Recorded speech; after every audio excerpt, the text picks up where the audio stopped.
بسم اللہ الرحمن الرحیم۔ ایک شخص نے غلام خریدا۔ غلام نے اپنے آقا سے کہا، اے میرے آقا، میری آپ سے 3 شرطیں ہیں۔ نمبر 1، جب نماز کا وقت ہو جائے تو آپ مجھے نماز سے منع نہیں کریں گے۔ نمبر 2، آپ دن کو مجھ سے خدمت لیں اور رات کو آپ مجھ کو مشغول نہ رکھیں۔ نمبر 3، آپ میرے لیے ایک کمرہ وقف کر دیں، وہاں میرے علاوہ کوئی داخل نہ ہو۔ آقا نے اس کی تینوں شرطیں قبول کر لیں۔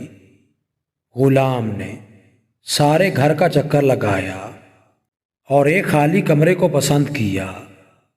آقا نے غلام سے کہا، تو نے یہ خالی کمرہ پسند کیوں کیا؟ غلام نے عرض کیا، اے میرے آقا، کیا آپ کو یہ پتہ نہیں کہ خالی گھر اللہ تعالیٰ کے ذکر سے آباد ہو جاتا ہے؟ پس وہ غلام اس کمرے میں رات کو ذکر الہی میں مشغول رہنے لگا۔ تو اس کے آقا نے کسی ایک رات شراب اور رقص و سرود کی محفل سجائی۔ جب آدھی رات ہوئی تو اس کے دوست یار سب چلے گئے۔ آقا اٹھا اور سارے گھر کا چکر لگایا۔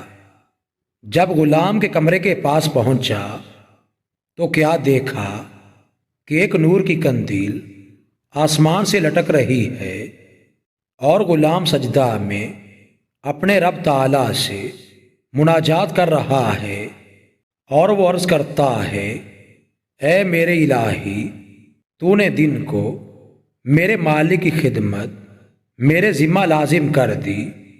اگر میرے ذمہ یہ خدمت نہ ہوتی تو دن رات میں تیری ہی عبادت میں مصروف رہتا۔ اے میرے رب، تو مجھے معذور رکھ۔ مالک فجر تک یہ نظارہ دیکھتا رہا۔ اس کے بعد قندیل آسمان کی طرف چلی گئی اور چھت سے نور بند ہو گیا۔